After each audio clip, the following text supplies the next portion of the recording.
Party से सांसद रहे और मैं समझता हूं इन्होंने अपने क्षेत्र की जनता के लिए जो भी उस समय इनसे संभव हुआ होगा जरूर किया ही होगा। लेकिन मन के अच्छे आदमी हैं, बड़े कर्मठ एक राजनीतिक व्यक्ति इस नाते से रहे हैं और इन्होंने इच्छा जताई कि मैं देश की सेवा अब मैं भारतीय जनता पार्टी के मार्ग से रास्ते से करना चाहता हूं।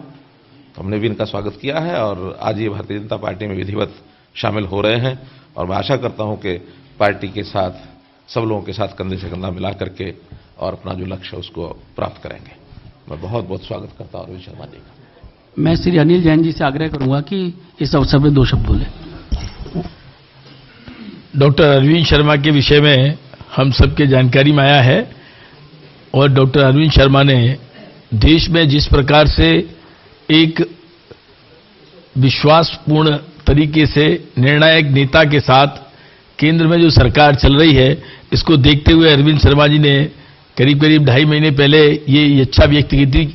कि वो नरेंद्र मोदी जी के नेतृत्व में जो देश में गरीब के कल्याण के सारे रिकॉर्ड तोड़कर जो सरकार चल रही है उसके साथ कंधे से कंधा मिलाकर अपना योगदान देना चाहते हैं। उन्होंने कहा था कि मैंने पहली बार ऐसी कोई सरकार देखी है देश में, मैं इतना पुराना राजनीतिज्ञ हूं, जिसने एक कार्यकाल में योजना बनाई भी, योजना का क्रियान्वयन भी किया और योजना के रिजल्ट भी देखे हैं। नहीं तो योजनाएं बनाने में एक कार्यकाल निकालते थे, फिर क्रियान्वयन में कार्यकाल निकालते थे और रिजल्ट की बात ही नहीं हो पाती थी। ऐसे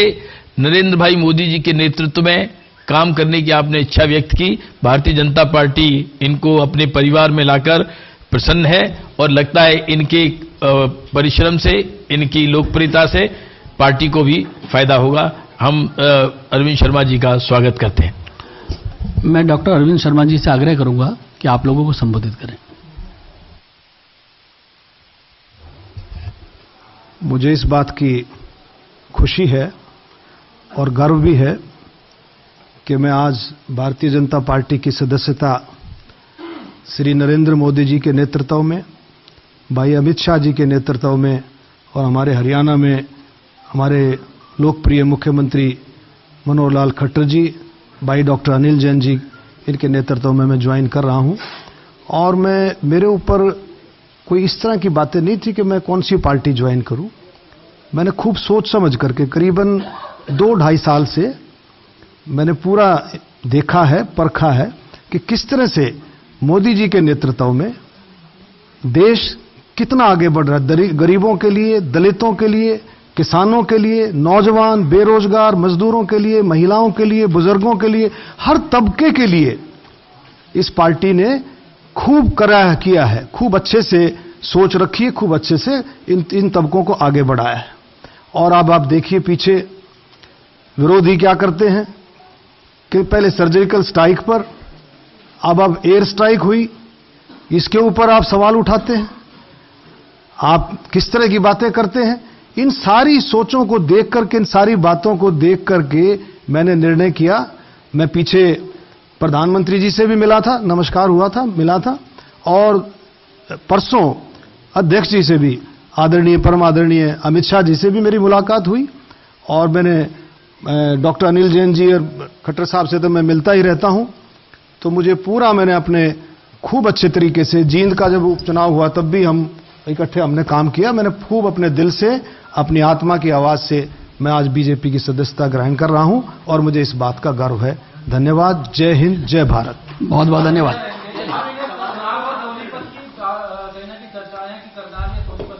चलिए भैया, देखिए, एक सेकंड में ले लेते। नहीं, ऐसा है, मेरी कहीं से ऐसा है, मैं जब वो कहते हैं कि मैं जब पार्टी का सदस्य बन गया हूं और पार्टी की सेवा के लिए हूं, जो पार्टी आदेश करेगी, मेरी कोई ऐसी वो नहीं है, मेरी कोई ऐसी ना मांग है, जो पार्टी आदेश करेगी मैं उस तरह से पार्टी का साथ दूंगा। आचार संहिता लगने के बाद लोकसभा चुनाव नजदीक आते ही हरियाणा में आयाराम और गयाराम की राजनीति तेज हो गई है। और सबसे बड़ी बात है, आज की जो खबर है, हरियाणा की राजनीति की सबसे अहम खबर है, यूं कहें कि हरियाणा से करनाल लोकसभा सीट से 2 बार लगातार सांसद रह चुके हुए कद्दावर नेता डॉक्टर अरविंद शर्मा ने भाजपा का दामन थाम लिया है। जी हां, एक बड़ी खबर, लोकसभा करनाल लोकसभा से लगातार 2 बार सांसद रह चुके, 2004 में, 2009 में सांसद रह चुके डॉक्टर अरविंद शर्मा ने आज दिल्ली के हरियाणा भवन में भाजपा को ज्वाइन कर लिया है। जैसा कि आपने लाइव तस्वीरों में देखा, करनाल ब्रेकिंग न्यूज पर यह स्पेशल कवरेज हम आगे भी आपको लगातार दिखाते रहेंगे। और आपने देखा कि किस तरह से अरविंद शर्मा ने मीडिया से मुखातिब होते हुए क्या कुछ कहा कि कहीं ना कहीं नरेंद्र मोदी के प्रति उनकी आस्था थी, जिसको देखते हुए आज वह भाजपा का दामन थाम रहे हैं। बहरहाल जिस तरह से लोकसभा चुनावों से काफी दिन पड़े हैं, हालांकि हरियाणा का जो लोकसभा चुनाव है वो छठे चरण में है, जिसके कारण अभी 1.5 से 2 महीने पड़े हैं, लेकिन जिस तरह से आज अरविंद शर्मा ने मुख्यमंत्री हरियाणा मनोहर लाल खट्टर समेत तमाम बड़े नेताओं के साथ आज भाजपा का दामन थामा है, इससे लगभग यह तय माना जा रहा है कि करनाल लोकसभा सीट से, क्योंकि कोई स्थानीय उम्मीदवार मजबूत नहीं नजर आ रहा था, जिसके मद्देनजर पिछले दिनों हालांकि मेनका गांधी के चुनाव लड़ने की चर्चाएं करनाल से थी, लेकिन चर्चाएं यह भी थी कि पार्टी उनको कुरुक्षेत्र से चुनाव लड़ाना चाहती है, क्योंकि कुरुक्षेत्र से भी कोई उम्मीदवार उनके पास नहीं था। और करनाल में क्योंकि पहले अश्विनी चोपड़ा जो बाहर से आए, चुनाव उन्होंने यहां पर लड़ा, फिर उसके बाद मुख्यमंत्री, तो कहीं ना कहीं भारी उम्मीदवारों का काफी विरोध देखने को मिल रहा था। इस बार लगातार पार्टी को हैरान की थी और कहीं ना कहीं पार्टी को खतरा भी था कि अगर बाहर से उम्मीदवार करनाल में उतारा जाता है तो निश्चित तौर पर उसका बड़ा विरोध हो सकता है, जिसके मद्देनजर अरविंद शर्मा भाजपा में शामिल हुए हैं और लगभग फाइनल माना जा रहा है कि करनाल से पार्टी आलाकमान डॉक्टर अरविंद शर्मा, जिनकी करनाल में काफी अच्छी पकड़ भी है, अच्छा रसूख भी है, उनको जो है पार्टी टिकट दे सकती है। जी हां, जिस तरह से लोकसभा चुनावों से पहले आज डॉक्टर अरविंद शर्मा ने भाजपा नेताओं के साथ मुख्यमंत्री मनोहर लाल खट्टर की अध्यक्षता में आज भाजपा में शामिल होकर कहीं ना कहीं भाजपा की नीतियां, भाजपा का गुणगान गाते हुए नजर आए। इससे साफ और सीधे तौर पर स्पष्ट है कि पार्टी आला कमान से कहीं ना कहीं उनको हरी झंडी मिल गई है। लेकिन हम आपको बता दें कि अभी लोकसभा चुनाव जो हरियाणा के 10 सीटों पर लोकसभा चुनाव होने हैं, उसमें काफी समय है, जिसके मद्देनजर अभी 25 से 30 दिन अभी लग सकते हैं टिकटों की अनाउंसमेंट होने में। लेकिन कहीं ना कहीं अब 20 से 25 दिन अरविंद शर्मा करनाल लोकसभा में अपने दौरे तेज करेंगे, जिससे कहीं ना कहीं जो सीआईडी है वो भी अरविंद शर्मा के फेवर में अगर जाती है तो निश्चित तौर पर अरविंद शर्मा की जो टिकट है वो करनाल लोकसभा से फाइनल मानी जाएगी। और एक और बड़ी खबर मैं आपको बता दूं कि थोड़ी देर पहले जब अरविंद शर्मा ने हरियाणा भवन में इसकी घोषणा की और मुख्यमंत्री ने उनका बुके देकर भाजपा पार्टी में उनका स्वागत किया, जिसके बाद करनाल से वह स्थानीय नेताओं की दावेदारी और कहीं ना कहीं जो करनाल के भाजपा नेता जो बड़ी बड़ी होर्डिंग्स लगाकर वह स्थानीय नेता बड़ी बड़ी दावेदारी ठोक रहे थे करनाल लोकसभा सीट से चुनाव लड़ने की, उनको भी परेशानी आती हुई नजर जरूर आ रही है कि जिस तरह से लोकसभा चुनाव आचार संहिता लगने से पहले कांग्रेस में पहले अरविंद शर्मा 2 बार सांसद रह चुके हैं, उसके बाद बीएसपी में गए थे। हम आपको बताएं कि जिस समय प्रधानमंत्री नरेंद्र मोदी की जिस तरह से देश में एक तरफा हवा चल रही थी और उस समय अश्विनी चोपड़ा से करीब 3.5 लाख वोटों से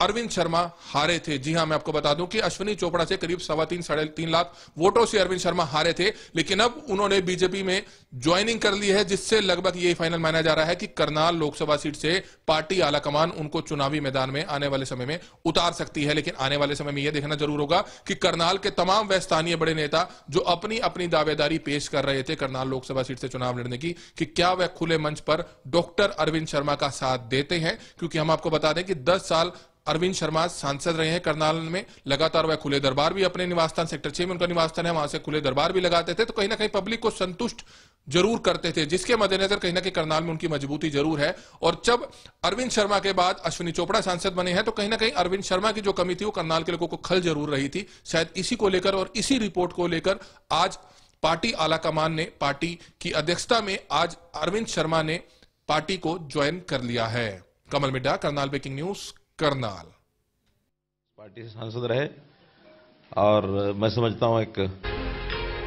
इन्होंने अपने क्षेत्र की जनता के लिए जो भी उस समय इनसे संभव हुआ होगा जरूर किया ही होगा। लेकिन मन के अच्छे आदमी हैं, बड़े कर्मठ एक राजनीतिक व्यक्ति इस नाते से रहे हैं और इन्होंने इच्छा जताई कि मैं देश की सेवा अब मैं भारतीय जनता पार्टी के मार्ग से रास्ते से करना चाहता हूं। हमने भी इनका स्वागत किया है और आज ये भारतीय जनता पार्टी में विधिवत शामिल हो रहे हैं और मैं आशा करता हूं कि पार्टी के साथ सब लोगों के साथ कंधे से कंधा मिला करके और अपना जो लक्ष्य है उसको प्राप्त करेंगे। मैं बहुत बहुत स्वागत करता हूं अरविंद शर्मा जी का। मैं श्री अनिल जैन जी से आग्रह करूंगा कि इस अवसर पर 2 शब्द बोले। डॉक्टर अरविंद शर्मा के विषय में हम सबके जानकारी में आया है और डॉक्टर अरविंद शर्मा ने देश में जिस प्रकार से एक विश्वासपूर्ण तरीके से निर्णायक नेता के साथ केंद्र में जो सरकार चल रही है, इसको देखते हुए अरविंद शर्मा जी ने करीब करीब 2.5 महीने पहले ये इच्छा व्यक्त की थी कि वो नरेंद्र मोदी जी के नेतृत्व में जो देश में गरीब के कल्याण के सारे रिकॉर्ड तोड़कर जो सरकार चल रही है उसके साथ कंधे से कंधा मिलाकर अपना योगदान देना चाहते हैं।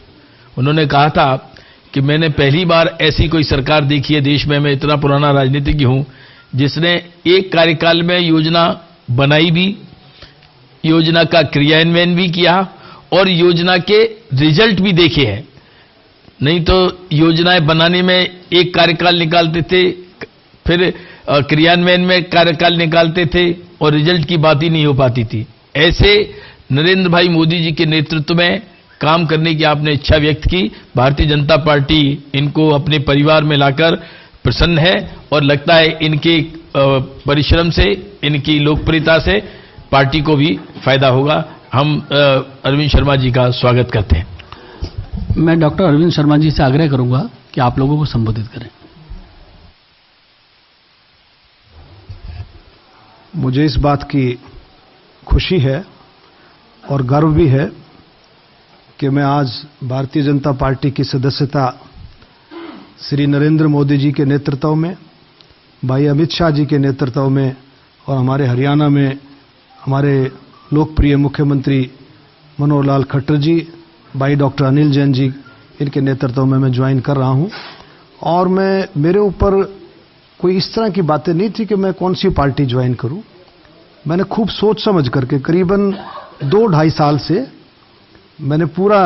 देखा है, परखा है कि किस तरह से मोदी जी के नेतृत्व में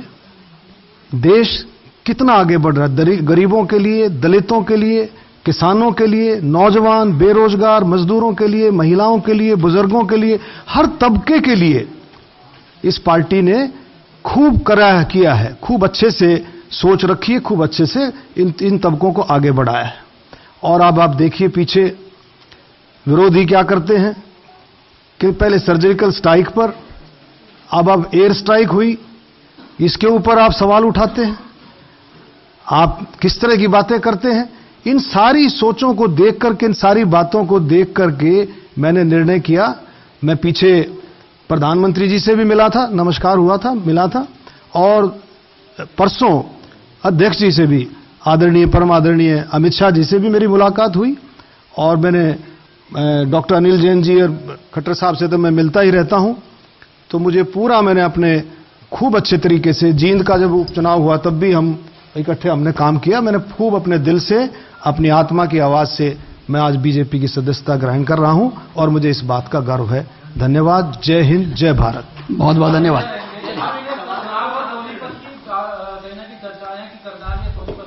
चलिए भैया, देखिए, एक सेकंड में ले लेते। नहीं, ऐसा है, मेरी कहीं से ऐसा है, मैं जब वो कहते हैं कि मैं जब पार्टी का सदस्य बन गया हूं और पार्टी की सेवा के लिए हूं, जो पार्टी आदेश करेगी, मेरी कोई ऐसी वो नहीं है, मेरी कोई ऐसी ना मांग है, जो पार्टी आदेश करेगी मैं उस तरह से पार्टी का साथ दूंगा। आचार संहिता लगने के बाद लोकसभा चुनाव नजदीक आते ही हरियाणा में आयाराम और गयाराम की राजनीति तेज हो गई है। और सबसे बड़ी बात है, आज की जो खबर है, हरियाणा की राजनीति की सबसे अहम खबर है। यूं कहें कि हरियाणा से करनाल लोकसभा सीट से 2 बार लगातार सांसद रह चुके हुए कद्दावर नेता डॉक्टर अरविंद शर्मा ने भाजपा का दामन थाम लिया है। जी हां, एक बड़ी खबर, लोकसभा, करनाल लोकसभा से लगातार 2 बार सांसद रह चुके, 2004 में, 2009 में सांसद रह सके डॉक्टर अरविंद शर्मा ने आज दिल्ली के हरियाणा भवन में भाजपा को ज्वाइन कर लिया है। जैसा कि आपने लाइव तस्वीरों में देखा, करनाल ब्रेकिंग न्यूज पर यह स्पेशल कवरेज हम आगे भी आपको लगातार दिखाते रहेंगे। और आपने देखा कि किस तरह से अरविंद शर्मा ने मीडिया से मुखातिब होते हुए क्या कुछ कहा कि कहीं ना कहीं नरेंद्र मोदी के प्रति उनकी आस्था थी, जिसको देखते हुए आज वह भाजपा का दामन थाम रहे हैं। बहरहाल, जिस तरह से लोकसभा चुनावों से काफी दिन पड़े हैं, हालांकि हरियाणा का जो लोकसभा चुनाव है वो 6ठे चरण में है, जिसके कारण अभी 1.5 से 2 महीने पड़े हैं, लेकिन जिस तरह से आज अरविंद शर्मा ने मुख्यमंत्री हरियाणा मनोहर लाल खट्टर समेत तमाम बड़े नेताओं के साथ आज भाजपा का दामन थामा है, इससे लगभग यह तय माना जा रहा है कि करनाल लोकसभा सीट से, क्योंकि कोई स्थानीय उम्मीदवार मजबूत नहीं नजर आ रहा था, जिसके मद्देनजर पिछले दिनों हालांकि मेनका गांधी के चुनाव लड़ने की चर्चाएं करनाल से थी, लेकिन चर्चाएं यह भी थी कि पार्टी उनको कुरुक्षेत्र से चुनाव लड़ाना चाहती है, क्योंकि कुरुक्षेत्र से भी कोई उम्मीदवार उनके पास नहीं था। और करनाल में क्योंकि पहले अश्विनी चोपड़ा जो बाहर से आए, चुनाव उन्होंने यहां पर लड़ा, फिर उसके बाद मुख्यमंत्री, तो कहीं ना कहीं बाहरी उम्मीदवारों का काफी विरोध देखने को मिल रहा था। इस बार लगातार पार्टी को हैरान की थी और कहीं ना कहीं पार्टी को खतरा भी था कि अगर बाहर से उम्मीदवार करनाल में उतारा जाता है तो निश्चित तौर पर उसका बड़ा विरोध हो सकता है, जिसके मद्देनजर अरविंद शर्मा भाजपा में शामिल हुए हैं और लगभग फाइनल माना जा रहा है कि करनाल से पार्टी आलाकमान डॉक्टर अरविंद शर्मा, जिनकी करनाल में काफी अच्छी पकड़ भी है, अच्छा रसूख भी है, उनको जो है पार्टी टिकट दे सकती है। जी हां, जिस तरह से लोकसभा चुनावों से पहले आज डॉक्टर अरविंद शर्मा ने भाजपा नेताओं के साथ मुख्यमंत्री मनोहर लाल खट्टर की अध्यक्षता में आज भाजपा में शामिल होकर कहीं ना कहीं भाजपा की नीतियां, भाजपा का गुणगान गाते हुए नजर आए हैं। इससे साफ और सीधे तौर पर स्पष्ट है कि पार्टी आला कमान से कहीं ना कहीं उनको हरी झंडी मिल गई है। लेकिन हम आपको बता दें कि अभी लोकसभा चुनाव जो हरियाणा के 10 सीटों पर लोकसभा चुनाव होने हैं उसमें काफी समय है, जिसके मद्देनजर अभी 25 से 30 दिन अभी लग सकते हैं टिकटों की अनाउंसमेंट होने में। लेकिन कहीं ना कहीं अब 20 से 25 दिन अरविंद शर्मा करनाल लोकसभा में अपने दौरे तेज करेंगे, जिससे कहीं ना कहीं जो सीआईडी है वो भी अरविंद शर्मा के फेवर में अगर जाती है तो निश्चित तौर पर अरविंद शर्मा की जो टिकट है वो करनाल लोकसभा से फाइनल मानी जाएगी। और एक और बड़ी खबर मैं आपको बता दूं कि थोड़ी देर पहले जब अरविंद शर्मा ने हरियाणा भवन में इसकी घोषणा की और मुख्यमंत्री ने उनका बुके देकर भाजपा पार्टी में उनका स्वागत किया, जिसके बाद करनाल से वह स्थानीय नेताओं की दावेदारी और कहीं ना कहीं जो करनाल के भाजपा नेता जो बड़ी बड़ी होर्डिंग्स लगाकर वह स्थानीय नेता बड़ी बड़ी दावेदारी ठोक रहे थे करनाल लोकसभा सीट से चुनाव लड़ने की, उनको भी परेशानी आती हुई नजर जरूर आ रही है कि जिस तरह से लोकसभा चुनाव आचार संहिता लगने से पहले कांग्रेस में पहले अरविंद शर्मा 2 बार सांसद रह चुके हैं, उसके बाद बीएसपी में गए थे। हम आपको बताएं कि जिस समय प्रधानमंत्री नरेंद्र मोदी की जिस तरह से देश में एक तरफा हवा चल रही थी और उस समय अश्विनी चोपड़ा से करीब 3.5 लाख वोटों से अरविंद शर्मा हारे थे। जी हां, मैं आपको बता दूं कि अश्विनी चोपड़ा से करीब 3.5 लाख वोटों से अरविंद शर्मा हारे थे। लेकिन अब उन्होंने बीजेपी में ज्वाइनिंग कर ली है, जिससे लगभग ये फाइनल माना जा रहा है कि करनाल लोकसभा सीट से पार्टी आलाकमान उनको चुनावी मैदान में आने वाले समय में उतार सकती है। लेकिन आने वाले समय में यह देखना जरूर होगा कि करनाल के तमाम वह स्थानीय बड़े नेता जो अपनी अपनी दावेदारी पेश कर रहे थे करनाल लोकसभा सीट से चुनाव लड़ने की, कि क्या वह खुले मंच पर डॉक्टर अरविंद शर्मा का साथ देते हैं। क्योंकि हम आपको बता दें कि 10 साल अरविंद शर्मा सांसद रहे हैं करनाल में, लगातार वह खुले दरबार भी अपने निवासस्थान सेक्टर 6 में उनका निवासस्थान है, वहां से खुले दरबार भी लगाते थे, तो कहीं ना कहीं पब्लिक को संतुष्ट जरूर करते थे, जिसके मद्देनजर कहीं ना कहीं करनाल में उनकी मजबूती जरूर है। और जब अरविंद शर्मा के बाद अश्विनी चोपड़ा सांसद बने हैं तो कहीं ना कहीं अरविंद शर्मा की जो कमी थी वो करनाल के लोगों को खल जरूर रही थी। शायद इसी को लेकर और इसी रिपोर्ट को लेकर आज पार्टी आलाकमान ने पार्टी की अध्यक्षता में आज अरविंद शर्मा ने पार्टी को ज्वाइन कर लिया है। Kamal Midda, Karnal breaking news, Karnal.